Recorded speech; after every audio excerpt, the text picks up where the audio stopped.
everyone, Keely here with this 1940s/50s pinup rockabilly hair and makeup tutorial. I've gotten so many requests for this over the years, so let's go ahead and get started with the makeup. First of all, we're going to start out with highlighter because highlight and very dewy, glowy looking skin is very important to a good pinup or rockabilly look. So I'm using this Girl Meets Pearl highlighter and I'm patting it into the tops of my cheeks, and you can see that it gives me a really nice, healthy, natural, luminous looking glow. And then I'm using this cream eyeshadow on the inner corners and underneath my eyebrows. Now shimmer isn't exactly accurate to the 1940s and 50s, but it does provide a really great glowy, healthy skin look, which I think is very important. The next step is to contour. It's very important to any pinup look. And we're going to be taking this Hoola bronzer, and I'm just taking it through the hollows of my cheeks and really building it up so that you get a more drastic contour than you would wear on a normal basis. And then we're going to move on to blush, and we want a really rosy cheeked application. So for that, I'm taking Dandelion blush and I'm just going to pat it over the apples of my cheeks and then slightly blend it back just so it doesn't look crazy. You don't want little circles on your cheeks, but you do want it built up mostly towards the apples of your cheeks just to get that really rosy, healthy glow. And now we're moving on to eyeshadow. I'm going to use the Most Glamorous Neutrals Ever palette, and I'm mixing these top two colors because I want to create a color that's very close to my skin tone.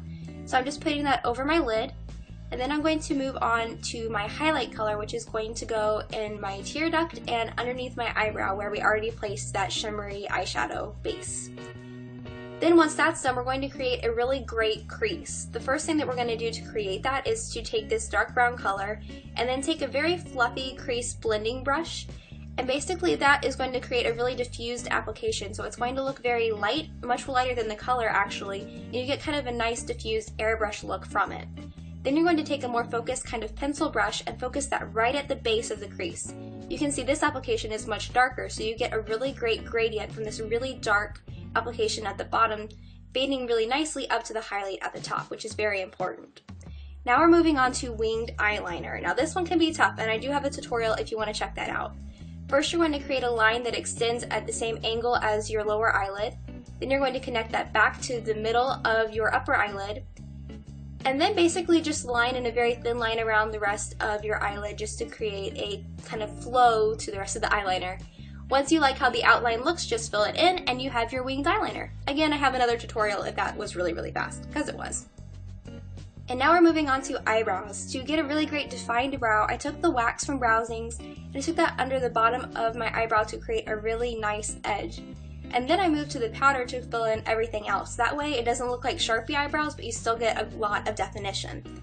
But if it still looks a little too drastic to you, you can always take a spoolie and kind of diffuse it a little bit so it doesn't look too drastic. Then the next thing that you want are definitely flirty eyelashes, so I used some Bad Gal mascara and some false eyelashes to create a really great flirty look. And finally, I'm going to finish off with luscious lips. Now, if you're going to be wearing this to a party, I really recommend going ahead and staining your lips with Benetint first, or any lip stain that you like, to create a nice bit of color on your lips. That way, once your lipstick wears off, you still have some color there. Speaking of lipstick, I'm using this Hydra color in Dare Me, and it's a beautiful hydrating lipstick that creates that really nice luscious look and hydrates your lips from the stain that we just used so that your lips look beautiful all night long. And that's it for the makeup. And now we're going to move on to hair. Now this is actually not as hard as it might seem. We're going to start out by sectioning and curling the hair for the victory rolls. So you're going to go ahead and part your hair on whatever side you prefer, but it does probably need to be a side part so this doesn't look silly. And then you're going to go ahead and part about 3 inches of hair from your hairline all the way down to your ear. And everything else from that back you want to go ahead and separate. Do the same thing on the other side and clip the hair that's in the back out of the way. Then we're going to curl the hair that's in the front. You want to curl it straight back away from your face. And once you're done curling it, you want to go ahead and put it back in its curled shape and pin it in place. And then if you have any especially wide areas, go ahead and split them in half just to make sure that you're not curling too much hair at once. And continue doing that until that entire section is curled. Then go ahead and repeat the exact same thing on the other side until your hair is curled and placed. Now we're going to go ahead and curl the remaining hair. To do this, we're starting in sections starting at the bottom. So you want to go ahead and section your hair, leaving about 2 inches down at the bottom. Clip the rest up. Now you're going to curl the hair in little square sections going in one direction, and I'm doing this toward the right. and then clipping them back up once they've been curled. Once you've got that first layer curled, you're going to go ahead and drop another layer that's exactly the same width, clip the rest of the hair up, and curl everything the exact same way again. The only thing that's really important here is that you're taking the exact same size sections and you're curling them in the exact same way. That way they all form together into great waves. But you can do this with rectangles if you want to, so you don't have to do as many curls because that would take less time if you want to. And I do have another tutorial on that if you want to check it out. Once those curls are completely cool, you can go ahead and let them down, and if you want to, you can spray as you go to make sure that they stay really well like I did just there.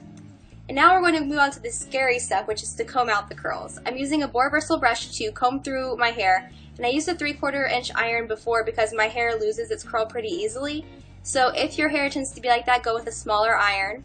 And you can see that doing this creates some frizz, some kind of undesirable frizz, which is actually very accurate to the 1940s, but not desirable in the 21st century. So here's what you can do to fix it.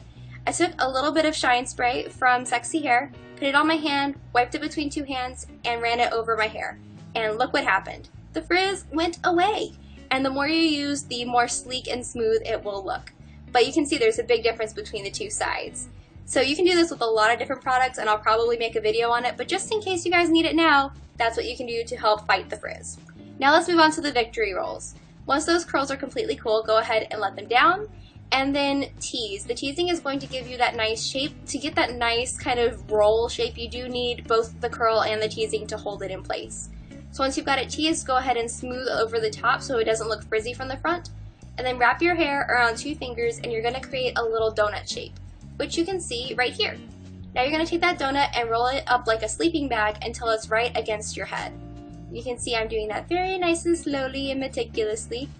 And then you let the back of that teasing just fall behind the little donut, and it creates a victory roll. That's basically all it takes. And then I went ahead and after that was all in place the way I wanted it, stuck a bobby pin or 2 through the middle of it. And basically because you've got all that hair going on, you don't have to worry about how you pin it, just crisscross them to make sure that they hold really, really well. And then you're going to repeat the same thing on the other side. Give it that teasing to give it the support it needs to stand up. Smooth it so that it doesn't look frizzy. Then you're going to create your donut by wrapping it around 2 fingers, just like so, and then you're just going to roll that donut up like a sleeping bag until it's right against your head and pin it in place. And that's it for the hairstyle. I hope you guys like this, and if you try it out, definitely send me pictures. I love seeing them. And also make sure to check out my previous Halloween tutorials. I've been loving them, and you guys have been loving them, so you should just check them out if you haven't. And that's it. I'll see you guys in my next video. Mwah!